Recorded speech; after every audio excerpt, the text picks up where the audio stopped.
Notícia terrível acaba de ser confirmada sobre o Lula. Eu vou trazer aqui a jornalista explicando todos os detalhes de tudo que acabou de acontecer. Além dessa, outras várias informações, gente, tá? Muita coisa grave para trazer nesse boletim aqui para todos vocês. Do que aconteceu aqui nas últimas horas vai estar aqui atualizado nesse boletim. Vou trazer de forma rápida, breve e bem objetiva, daquele jeitinho que eu sei que todos vocês gostam, gente, tá?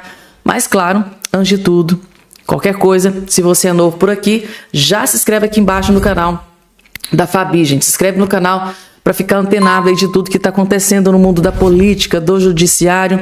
Muita coisa importante ainda, né? Tá para ser divulgada. E eu vou estar aqui trazendo a atualização 24 horas por dia para vocês. Aqui no canal Fabiana Cardoso é somente notícias de altíssima qualidade. É o que você encontra sempre quando você abre um vídeo aqui do nosso canal. Estão preparados, gente? Já se inscreveram aqui embaixo no canal? Tá tudo belezinha, tudo joinha?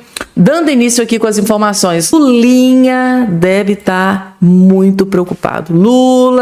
Lulinha, o cerco definitivamente está se fechando. INSS, Polícia Federal indicia ex-presidente Careca e mais 46 por corrupção. Eu imagino que o Lulinha deve estar desesperado, gente, tá? A Polícia Federal indiciou nesta última terça-feira, o ex-presidente do Instituto Nacional do Seguro Social do INSS, Alessandro Antônio Stefanuto, do Lula, né, gente, tá? O ex-procurador-geral da autarquia, Virgílio Antônio Ribeiro Filho, Antônio Carlos Camilo Antunes, mais conhecido como Careca do INSS, e outros 45 investigados por suspeita de envolvimento em um esquema de descontos indevidos em aposentados e outros benefícios. Ou seja, membro de dentro do governo Lula acabou de ser indiciado, Alessandro Stefanuto, gente, tá? A informação foi confirmada pelo Metrópolis. Ao todo, 48 pessoas foram indiciadas por crime como corrupção e outros delitos ligados ao esquema. Antônio Careca do INSS é apontado como um dos principais articuladores do esquema de descontos irregulares em aposentadorias e pensões através de associações. Tá aí, gente, tá? Roubo que não acabava mais. Os velhinhos, os aposentados, pensionistas sendo saqueados dentro do governo Lula.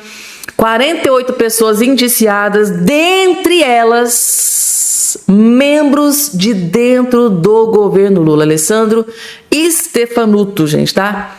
Indicado por Lula da Silva, um dos indiciados desse esquema, um dos maiores esquemas de corrupção do Brasil, gente, tá? E em se tratando de Careca do INSS, onde a Polícia Federal, capitaneada pelo André Mendonça, ainda tá ali fazendo as investigações pra cima do Lulinha, eu imagino que o Lulinha não deve ter recebido aqui muito bem essa notícia, não. Eu acho que ele recebeu a pior notícia. Ou seja, a Polícia Federal tá indo longe, tá indo longe. Onde será que a Polícia Federal ainda vai chegar, né? Vamos lá, gente, porque agora a notícia terrível é para os ministros. Na verdade, não é nem terrível, é uma notícia vergonhosa, vexatória para o STF. Pesquisa acabou de ser publicada, a Futurapex, e 52,3% dos brasileiros desaprovam o STF. Mais da metade do povo brasileiro desaprovam o STF. Ou seja, perdeu-se a credibilidade. Eu fico pensando, aquele STF que era tão respeitado, renomado. Lá fora, quando falavam a Suprema Corte brasileira, era respeitada. Hoje é motivo de chacota, né? Principalmente na Espanha, na Itália, na Argentina, Estados Unidos. É motivo de chacota. Quando fala-se em nome de ministro Alexandre de Moraes, aí é que perde a credibilidade de vez. Já recebeu até a nomenclatura de violador de direitos humanos lá nos Estados Unidos. Perseguidor, em outros. Tá aqui, gente, tá? Pesquisa Futurapex, divulgada nesta terça-feira, aponta que a maioria dos brasileiros desaprova a atuação do STF. De acordo com o levantamento, 52,3% dos entrevistados avaliam negativamente a Corte.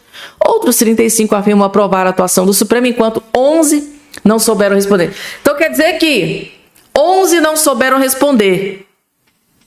52% desaprova. Então pode ser até maior. Porque se nesses 11 tiver ali gente que não aprova, esse 52% pode ser um número até maior. E o Congresso tem desaprovação ainda maior. O povo tá decepcionado com os parlamentares, gente, tá? Com o Congresso Nacional. A pesquisa também mediu a avaliação dos brasileiros sobre o Congresso Nacional. Nesse caso, o índice de desaprovação é ainda mais alto. Segundo o levantamento, 61% dos entrevistados desaprovam a atuação dos parlamentares do Congresso Nacional, deputados federais e senadores. Já 26% afirmam aprovar o Congresso, enquanto 12% não souberam responder. Surreal, gente, tá? Muita gente aí decepcionada com o Congresso Nacional, ou seja, com os parlamentares e com os ministros da Suprema Corte. É hora de mudança, gente, é hora de mudar esse cenário. Agora é a hora, mês de outubro, é a hora de mudar todo esse cenário. Tomem muito cuidado, estudem a vida pregressa do candidato em que você pretende votar, o que é que esse candidato já fez de bom, estuda o que já fez de ruim. Estuda, gente. Hoje vocês têm uma arma poderosíssima na mão, que é isso aqui, ó. Rede social, gente. Vocês têm rede social. Faça perguntas, vai no Google, como é que é o deputado tal, esse deputado já foi envolvido em corrupção, o que o candidato fulano de tal já fez de bom, quais são os benefícios, o que ele fez. Tem que estudar, gente. Já esteve envolvido em algum escândalo de corrupção? Estudem, gente, tá? Hoje temos as redes sociais. Todas as respostas que vocês buscam, as dúvidas que vocês buscam, estão nas redes sociais. Isso fora aquilo que a gente descobre aí, vem revelar aqui também para todos vocês. Por isso que é importante vocês estarem inscritos aqui no canal. Deixa eu trazer aqui um vídeo. Preciso trazer esse vídeo aqui para vocês. Eu separei um vídeo do jornalista Andreasa. Eu preciso trazer esse vídeo para vocês porque foi um dos melhores comentários sobre essa última decisão do ministro Alexandre de Moraes. O Andreasa, gente, tá? Jornalista do Estadão, simplesmente detonou o ministro Alexandre de Moraes por ter proibido o Flávio de visitar o pai. Só que, para além disso, ele trouxe uma outra informação sobre o Moraes, uma bomba sobre o Moraes, que vocês vão ficar de queixo caído. Por isso que eu decidi trazer esse vídeo. Só assistam, que é muito importante. A leitura de uma carta de Jair Bolsonaro por Flávio Bolsonaro é uma notícia. Então a TV veicula aquilo e a sua equipe de digital faz os cortes e solta nas suas redes sociais. Somente isso, não tem nenhum apoiador. É a televisão.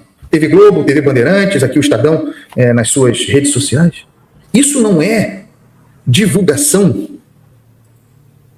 via rede social por terceiros? Isso não estaria também considerando a amplitude, a vagueza? E o termo vago é termo autoritário. Isso não estaria contemplado aqui? Para o exercício de Alexandre de Moraes?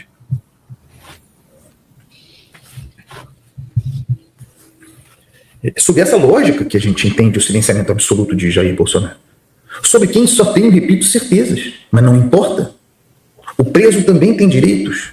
Aliás, artigo 15 da Lei de Execução Penal garante ao preso o direito da correspondência.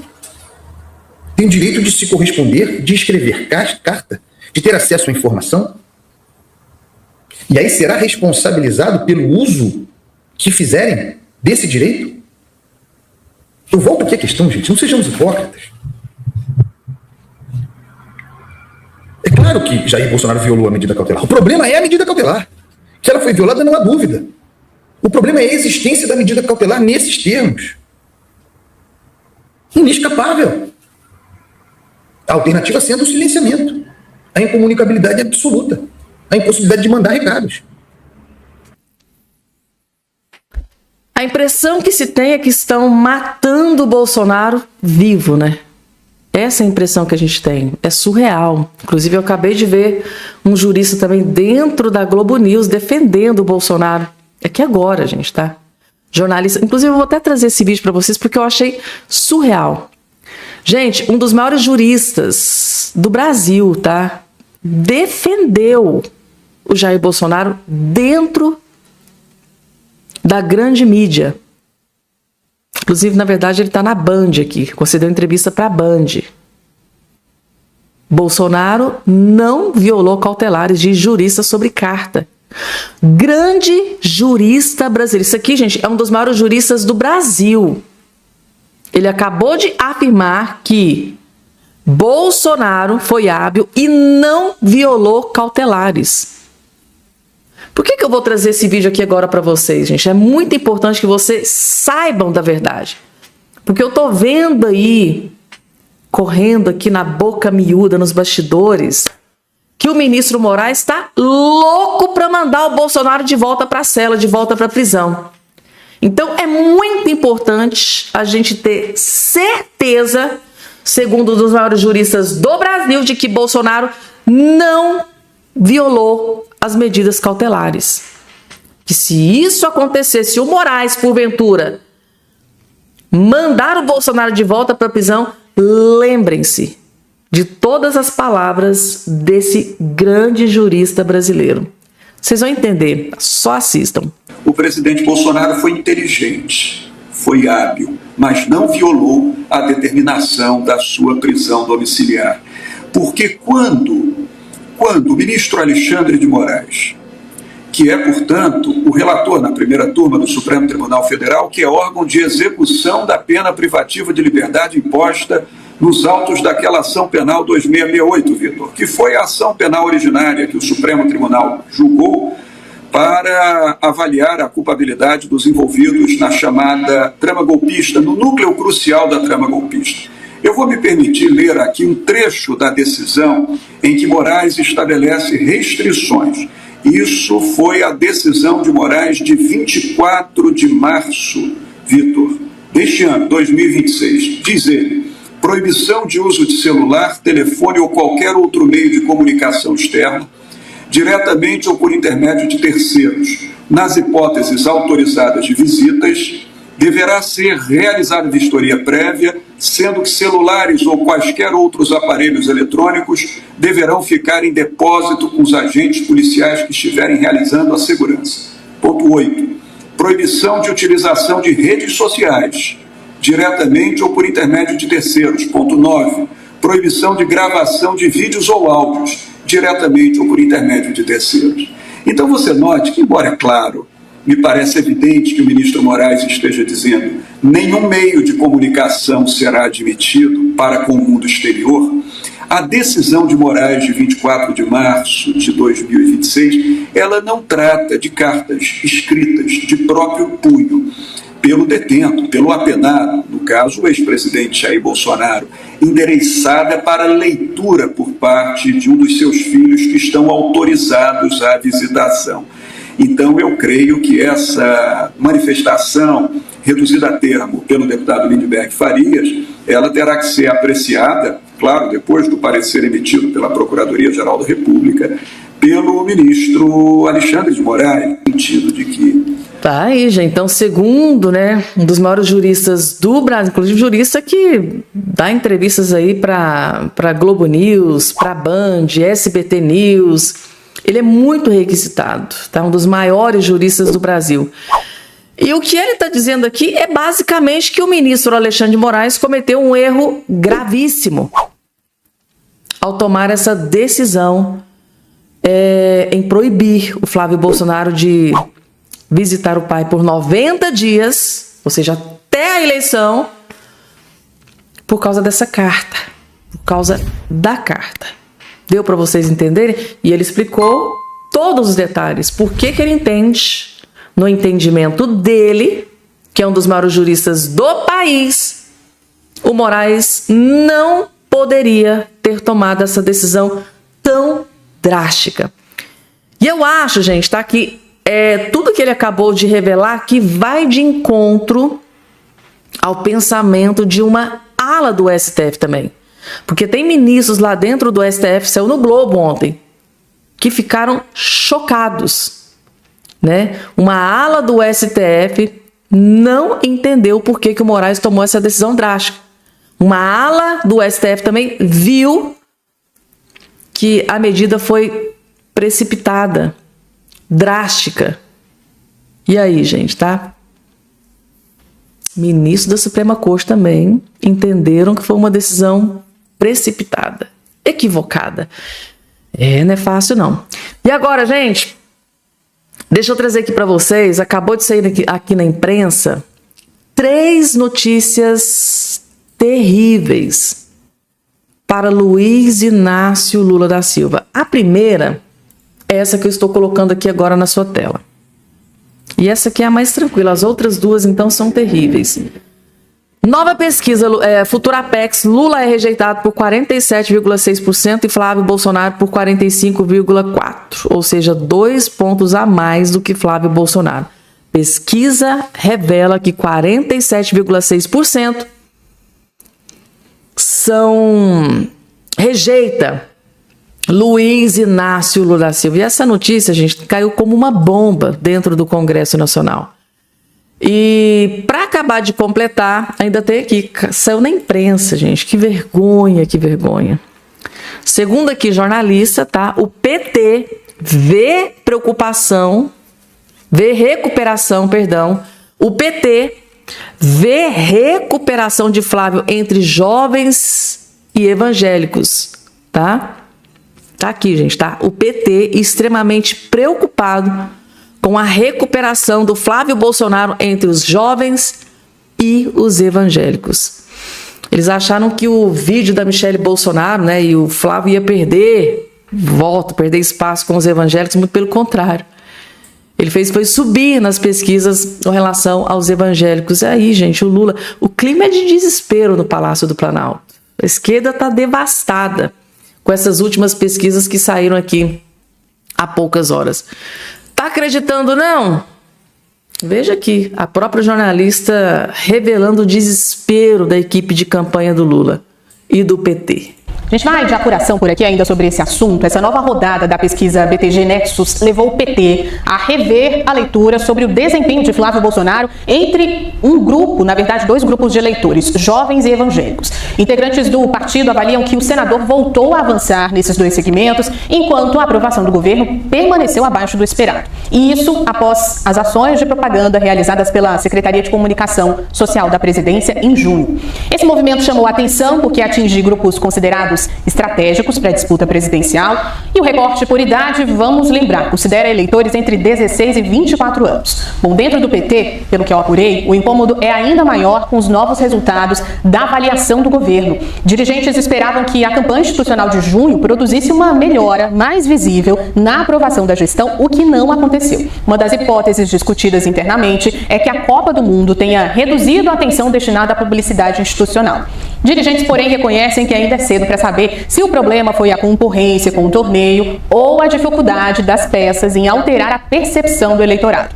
A preocupação é que a estabilidade do quadro geral esconda movimentos em segmentos específicos como esses e também outros, e caso a reação de Flávio entre jovens e evangélicos se repita nas próximas rodadas, o partido deve ajustar a estratégia voltada a esses públicos. Pessoal, eu vou explicar. Eu vou mostrar para vocês o verdadeiro motivo do desespero do Lula. Recentemente foi divulgado na imprensa que o Lula gastou quase R$1 bilhão com propaganda. O Lula gastou quase R$1 bilhão, quase 800 milhões, com propaganda. E o que adiantou? Nada. Lula gastou do nosso dinheiro quase R$1 bilhão com propaganda e não adiantou nada. Lula estagnou, Flávio Bolsonaro voltou a subir novamente E o desespero está aqui, tomando conta. Eles estão tentando entender, gente, como assim? A gente tá torrando tanto dinheiro, a gente tá gastando mundos e fundos, a gente quase 1 bilhão com propaganda, nas redes sociais, é na Globo, é no UOL, é na CNN. A gente tá torrando tanto dinheiro, mas cadê o resultado? Cadê o resultado? Não tem. Flávio começou a subir de novo. E essa notícia, gente, caiu como uma tragédia para o Lula. O clima é de velório no Palácio do Planalto, é de desespero na esquerda.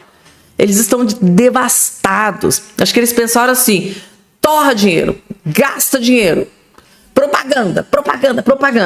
Que aí o Lula sobe. O que aconteceu? Nada. É desespero. E essa aqui é só a segunda, porque ainda tem a terceira notícia terrível para o Lula, que está aqui agora na sua tela. Flávio Bolsonaro ganhou fôlego e conseguiu empate técnico com o Lula da Silva. Tá dando para vocês entenderem? Recentemente, em algumas entrevistas, em algumas pesquisas, o Lula estava lá, o Flávio estava lá 5, 6 pontos atrás do Lula. Na semana passada, tinha pesquisa que estava dando o Flávio com 5 até 6 pontos atrás do Lula. E olha o que aconteceu. Lula e Flávio tecnicamente empatados no segundo turno. E o céu é o limite, gente, tá? Flávio Bolsonaro, a partir de agora, ainda mais agora com essa perseguição do ministro Alexandre de Moraes, muitos estão dizendo que foi um tiro no pé do ministro Moraes. Na verdade, ele, inclusive até o Nicolas Ferreira deu essa declaração, que na verdade o maior cabo eleitoral do Flávio Bolsonaro foi o próprio Moraes. Porque o Flávio Bolsonaro pode usar essa coisa de perseguição. Estou sendo perseguido. Estou sendo cerceado. E aí, gente, tá? Pode piorar para o Lula. Essa decisão do ministro Moraes pode prejudicar e muito a campanha do Lula da Silva. E o desespero está tomando conta. Flávio agora empatado. Há basicamente o quê? 3 meses do pleito eleitoral. Empatado. Imagina agora para frente. O que é que o Flávio Bolsonaro não vai fazer com o Lula? O Flávio vai esmagar o Lula nas próximas pesquisas. Não tenho a menor sombra de dúvida disso. Fé no pai que o inimigo cai. Deixa eu trazer aqui, gente, tá? O Eduardo Bolsonaro. Eduardo Bolsonaro acaba de afirmar que o ministro Alexandre de Moraes acabou de dar o seu maior tiro no pé e que essa decisão que ele acabou de tomar contra o Flávio Bolsonaro, contra o Bolsonaro, vai custar muito caro. O que o Eduardo Bolsonaro está sabendo e que vai contar agora para todos vocês. Assistam com muita atenção, vejam só. Mas devido à teimosia, vou colocar assim, viu? Teimosia de muita gente, foi preciso, né, que o Jair Bolsonaro fizesse mais uma carta e apontasse o que já era óbvio. Eu acho que foi um tiro no pé do Alexandre de Moraes. Eu gostaria só de relembrar que eu estou há mais de 1 ano sem falar com meu pai.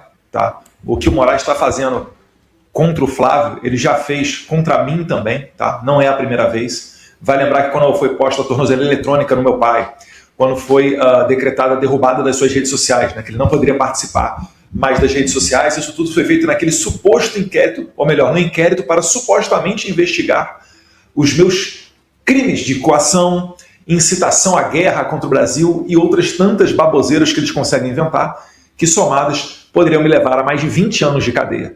E ao final, quando o Bolsonaro foi ao Congresso para uma reunião do PL e os jornalistas pediram, ele mostrou a tornozeleira eletrônica dele, eu compartilhei aquele vídeo, que inclusive foi viral, vocês devem lembrar, todas as mídias do Brasil repercutiram e o Moraes utilizou isso daí de subterfúgio para colocar o meu pai em uma prisão domiciliar. O Moraes ele está altamente desconfortável, está no centro do maior escândalo de corrupção da história da STF. A tua esposa recebeu 129 milhões de reais em propina. Ele agora impede, não só, mais uma vez, que mais um filho encontre com o pai, porque eu fui o primeiro, agora o Flávio, e não à toa, né, todos nós estávamos aí no radar para virmos candidatos a presidente. Vale lembrar que tinha pesquisa que me dava mais de 40% de chance de intenção de voto contra o Lula. Agora o Flávio acontecendo a mesma coisa. E fica fácil de escancarar isso. as pessoas naturalmente elas já estão colocando para fora o que? Aqueles vídeos comparando como é que era com Lula e com Bolsonaro. Eu vi uma notícia aqui de jornal antiga, falando que em 6 meses o Lula recebeu 21 advogados, diversos políticos. Ele fez lá da carceragem da Polícia Federal em Curitiba, ele fez um QG eleitoral, divulgou diversas cartas e nada acontecia. Por que com Bolsonaro agora é diferente? Porque existe uma clara intenção de silenciar Bolsonaro, de se tentar ganhar essa eleição no tapetão, porque essa é a eleição mais importante da história do Brasil. Ela é mais importante do que a de 2018, porque vai ser, mais uma vez, um grande divisor de águas. Se o Lula for reeleito e colocar mais 4 ministros do STF, sabe o que vai acontecer? Não é só que o STF vai estar dominado, o TSE também estará dominado. Será a consolidação desse regime. Se alguém está pensando em projeto de poder para 2030, esqueça. 2030 vai ser da esquerda de novo. Ou vocês acham que algum juiz padrão Moraes não vai interferir na eleição? Gente, tá. O Brasil corre um risco gigante. Vocês já pararam para pensar? Vocês aí que estão do outro lado da investigação, vocês já pararam para pensar na tragédia que será se o Lula indicar mais 4 ministros da Suprema Corte? Aí acabou, gente. Vai ser PT pro resto da vida governando o país. É surreal, é inacreditável, gente, tá? Agora, mais do que nunca, a direita precisa se mobilizar. A gente que está aqui, né, passando informações, mostrando a verdade da podridão que é o Lula, né, o desgoverno que é, a incompetência que é, a corrupção que assola os governos do PT, mais do que nunca a gente tem que estar aqui para mostrar a verdade de tudo que está acontecendo. É surreal, gente, eu não consigo nem imaginar Lula da Silva colocando mais 4 ministros dentro daquela Suprema Corte. Vocês têm noção também, gente, está no divisor de águas, na reviravolta que vai acontecer no judiciário brasileiro? Se o Flávio Bolsonaro vencer essa eleição e o Flávio Bolsonaro indicar os 4 próximos ministros da Suprema Corte, porque lá já tem o Cássio Nunes Marques e o ministro André Mendonça. Vocês já pensaram se o Flávio Bolsonaro consegue colocar mais 4 ministros dentro da Suprema Corte? Vocês têm noção do divisor de água, da reviravolta, do plot twist carpado que vai ser no judiciário brasileiro, principalmente no tocante ao STF? Vocês têm noção, gente? Um PGR indicado por Flávio Bolsonaro. Tá vendo só, gente, o quanto é importante a gente estar aqui lutando, mostrando a verdade da tragédia que o Lula é para o Brasil? E eu vou estar aqui incansavelmente, se Deus quiser, enquanto Deus estiver me dando saúde, todo santo dia, para mostrar a podridão e o esgoto, o lixo que é Lula e o PT. Vamos lá, gente, falando em podridão, a Janja, gente, ela demorou a aparecer, mas quando abre a boca, quando decide abrir a boca, é só... Janja concedeu uma entrevista para aquela esquerdista Daniela Lima, só que tinha um outro jornalista ao lado da Daniela Lima. Esse jornalista fez uma pergunta capciosa, tendenciosa para a Janja da Silva e ela simplesmente nem sequer conseguiu responder. Basicamente, o jornalista humilhou a Janja. Janja foi lá, foi cá, ela não conseguiu responder uma simples pergunta. Na verdade, para mim, ele quis humilhar a Janja, tá? E eu acho que conseguiu, porque ela não conseguiu responder a pergunta. Fora no momento em que ela é questionada, né, sobre a gastança, sobre as viagens, ela deu uma justificativa. Aí é que vocês vão ficar aterrorizados. Vejam a justificativa da Janja para torrar e gastar o nosso dinheiro como se não houvesse o amanhã. É surreal, gente, tá? Vejam só, Janja da Silva passando vergonha mais uma vez. Eu já fui muito atacada. E essa questão que você falou da gastadeira é exemplo da misoginia pura que hoje, né, surfa nas redes sociais. Mas até para responder aos detratores. Nossa, então quer dizer que o fato dela torrar, gastar o nosso dinheiro inutilmente, se alguém reclamar, né, se um homem for lá e reclamar, é misoginia. Gente, vocês têm noção? Já imaginou se aquele projeto lá da Tabata Amaral, que ela é relatora, da misoginia já tivesse sido aprovado e sancionado pelo Lula? Tanto de gente que poderia estar indo para a cadeia porque criticou a Janja. Então quer dizer que se uma pessoa criticar a gastança da Janja, que adora torrar o nosso dinheiro, hotéis de luxo, viagens caríssimas, tudo do bom e do melhor, se reclamar, se criticar, é misoginia. Imagine se aquele projeto de lei da misoginia tivesse sido aprovado e sancionado. Muita gente iria para a cadeia, né? Porque assim, Janja, se ela interpretar que foi uma crítica, misoginia, bota na cadeia. E com o judiciário do jeito que tá aí, mais fácil ainda, né? É surreal, gente. Surreal. Então ela disse, olha, não falem mal, não critiquem, porque se criticar as minhas gastanças é misoginia. Muito perigoso, gente. Vocês têm noção do quanto é perigoso aquele projeto de lei da misoginia que a Tabata Amaral tá louca, tá enlouquecida para aprovar dentro do Congresso Nacional? Por que será que eles estão loucos para aprovar o PL da misoginia? Eu acho que, para um bom entendedor, meia palavra basta. Mas não parou por aí, não. Aí o jornalista fez uma pergunta capciosa, tendenciosa, e ela simplesmente deu uma volta, blá, blá, blá, blá, blá, blá, blá, blá, blá, e não respondeu nada. Gente, que vergonha, gente. Vejam só, Janja agora passando vergonha. Sociais. Mas até para responder aos detratores, o que a senhora elencaria de concreto que nesses 3 anos e meio na sua atividade, né, nessas viagens, o que a senhora elencaria que poderíamos dizer, olha, foi feito isso é produto desse meu trabalho? Resumindo, ele está perguntando para ela está dizendo que, olha, eu viajo porque eu trabalho, né? Eu viajo muito, eu gasto muito porque eu trabalho. Aí o jornalista perguntou, mas então, mostra para o povo brasileiro qual é o seu trabalho, o que é que você fez, o que é que você foi lá na Europa, né? Foi nos Estados Unidos. O que é que você fez? Qual foi o seu trabalho? O que é que o seu trabalho trouxe, né? Qual fruto bom que o seu trabalho trouxe para o Brasil? Então ele perguntou. Então, mostra. Qual é o seu trabalho? Qual foi o seu trabalho? O que você fez? Vejam a resposta. Olha, eu acho que na área da segurança alimentar, a gente trabalhou muito com a Aliança Global contra a Fome e a Pobreza. Né? Agora mesmo eu estive em Roma, fazendo uma série de agendas, principalmente com embaixadores de alguns países que apresentaram projetos, e a gente tem uma cesta de políticas públicas relacionadas à segurança alimentar e combate à fome. O Brasil tem políticas públicas nesse tema que podem ser exploradas implantadas, né, em outros países, e a gente tem trabalhado muito sobre isso.